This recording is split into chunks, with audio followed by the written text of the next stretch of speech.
Hello there, and welcome back to War Thunder. So today, for your pleasure, this is a first impressions video on the new American 9.7 light tank, the HSTV-L. And it looks like a little bit of a squished T92, and overall I have to say that this tank is kind of half-assed. It looks great on the outside, both visually and statistically. Just name the horsepower to ton ratio, which is in excess of 35 horsepower per ton. But as you can see, the speed, it's by no means slow, but I'd expected more. I had scenes where I just couldn't really get away from a British tank, so this is really picky as well. Then there is obviously the firepower, and this is also kind of a half-assed automatic Wannabe. And you can see it only has AP-FSTS, no high explosive, no heat, no proximity fuse high explosive shell, only AP-FSTS, which makes the stock grind acceptable. Also, one of the selling points of the guns is 1.5 seconds reload, and you have 6 rounds in the ready rack. But the reload kind of takes up quite a while, and also the overall ammunition capacity is not the highest, with only 26. So the top speed is fantastic on paper with 83 kilometers per hour, 650 horsepower for a 20.5 ton tank, and yeah, in reverse 16. And then there is also the gun handling, which is outright fantastic. We have 17 degrees of gun depression over the front and the side of the tank, 45 degrees of gun elevation, and also the turret rotation speed is nothing to cough at. So this is 57 degrees per second, both horizontally and vertically. This is an absolute mean machine. And you think, wow, I'm not limited to 12 rounds of AP-FSTS like the automatic. Now there is one more or two more things that this tank has in common with the automatic. First of all, it's the gun caliber, more or less. It's a 75mm XM274, and as far as I could make it out, the penetration values are also pretty similar. 1463 meters per second mass velocity, 276 millimeters of penetration at point blank range versus flat armor, and 160 millimeters versus 60 degrees angles of attack. So you can already see where the similarities with the automatic come from. The gun handling, the rate of fire, more or less, AP-FSTS, the caliber, and again, the gun handling. But this is a light tank, so on top of this, it also can scout and it can help allies being repaired faster. But what this tank really excels also is on large maps, because you can scout the enemy team, you can really lay those ambushes, and in theory you can prevent enemies from rushing a certain point, because that's the thing with AP-FSTS. If you hit the wrong pixel or the ammo doesn't blow up because the roll of the dice was not for you, then the thing is you have another shell ready in 1.5 seconds, which is good. But you have to play around this. You have to really always watch out for your ready rack to be to the max, or have enough time to reload at least 1 or 2 rounds before you go into the next engagement. And I think that this is really important. The next thing is that the tank is really fragile. Light tank, it is susceptible to hull break, and there are aircraft, helicopters, and also tanks with, as you could see in the intro, with only a 20mm HE shell just igniting the ammo if it kind of shot traps you. A little bit sorry here about the sound discrepancy between footage and sound. I don't know what my recording software currently is doing. It's kind of a little bit busted. So the problem is, if you're fighting helicopters, you have the gun handling, but you don't have the ammunition, and not really the ammunition capacity.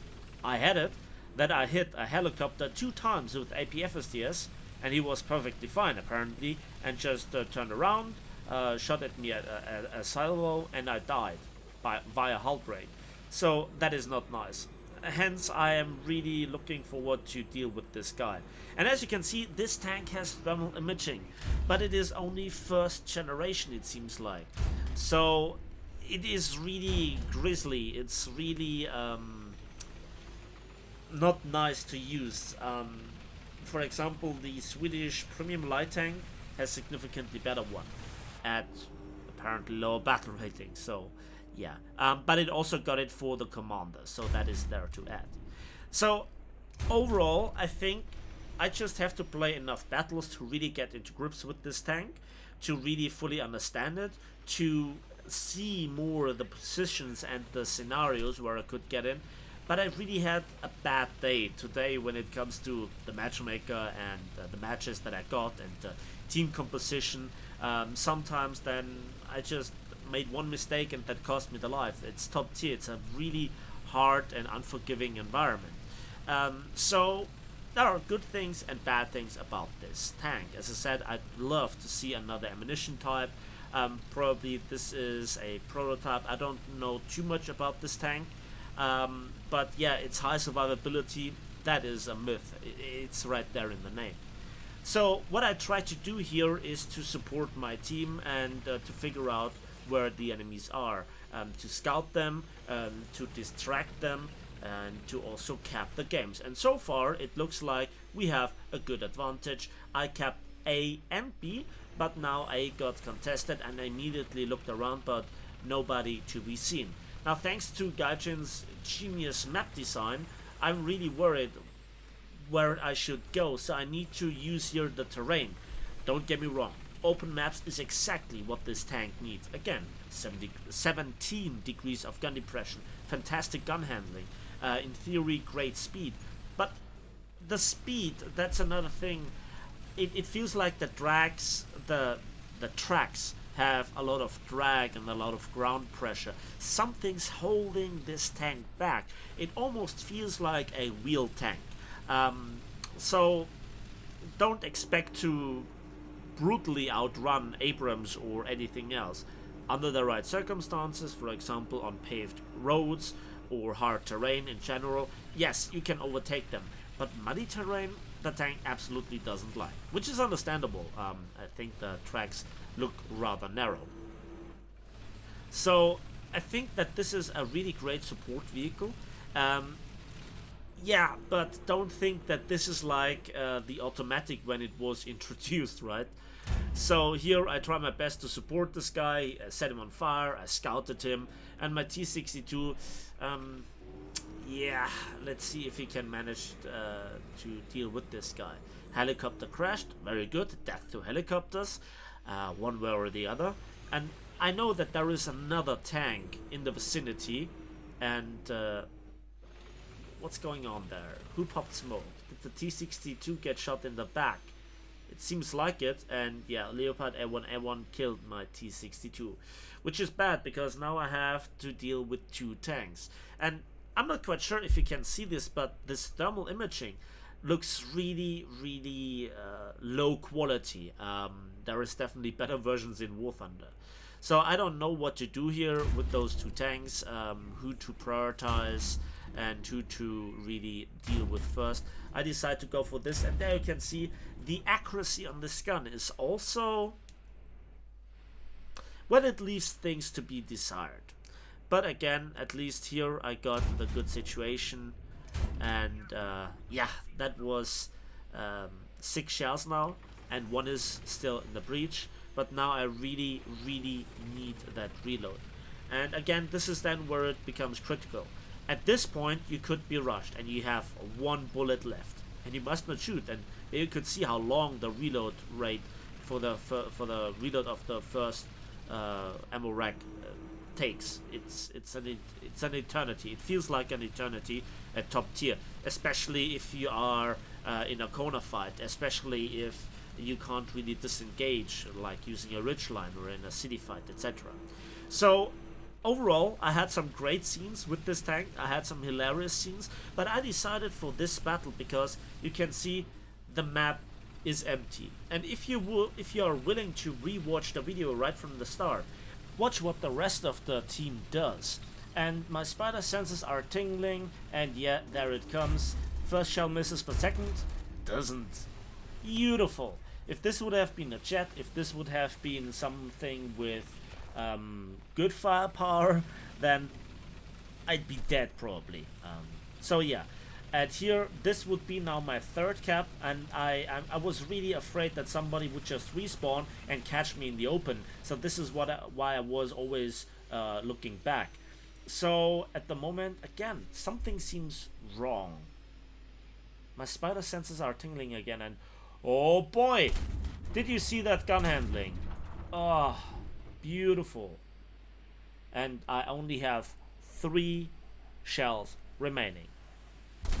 So yeah, I wasted a lot of ammunition. I was not the best marksman here, but nonetheless, you know, because of this rate of fire, you really have to work around capture points. You really have to constantly reload the ammunition, and also always watch out, which is the most important thing, about your primary ammo rack. Now at the moment, again, as you can see on the minimap, we have B and now C, and I'm just happily reloading. Smoke is a 2-bladed sword. It cuts both ways. First of all, it hides you from direct vision, but everybody then on the map sees that something is there in the vicinity, and smoke doesn't last forever. Yes, you can refill it in the cap, but it's one of those edgy things, let's put it that way. So I have now 11, and I think to myself, oh boy, B gets actually contested by the enemy, and I hope that now I have enough stuff that I can engage. So you can see this is a long battle. This is a battle where I hoped really to make the difference. And my team doesn't really look all that great. My team really doesn't look all that fantastic when it comes to, yeah, the positioning. And I think they spotted this enemy tank, and I think about getting into B, but you know, this is the city area. The tank could always be around a corner where you couldn't spot him, and so I think to myself, hold on. Let's scout. Let's observe the area first. And what's going on there? Artillery strike, switch vision. Okay, but again, if I would be the enemy tank, C would look like an inviting target. And again, I am right on the front line. You see that I've traveled quite a bit on this map, and I like this. I like this, that you can just move around. And now I heard something, and just as wanted, there he is. And just watch the 17 degrees of gun depression. That was a beautiful, beautiful one-shot. And that's 5 kills. We still have the tickets lead, but not for long if I wouldn't decap B. Now, one of my teammates is also in the vicinity of decapping A, which is good, so now we actually stop the ticket bleed. And I think to myself, this is really difficult because there are so many enemy planes in the air, and there were right from the start. So by this time, they probably would have returned to the airfield and reloaded their ball pops or whatever kind of ordnance they have. And again, I'm a light tank, so the blast is all that it takes. And I think to myself, well, this would be awesome. And again, I think to myself, what can I do? Can I hide in the shade? Well, experienced aircrafters, or the pilots, they would know what's going on. So I decide to pop smoke. In this moment, my aunt comes in the room and just talks to me. So this was why I decided to pop smoke. Normally I wouldn't do. And you know why I wouldn't normally do this? Because it's a big inviting zone for jets.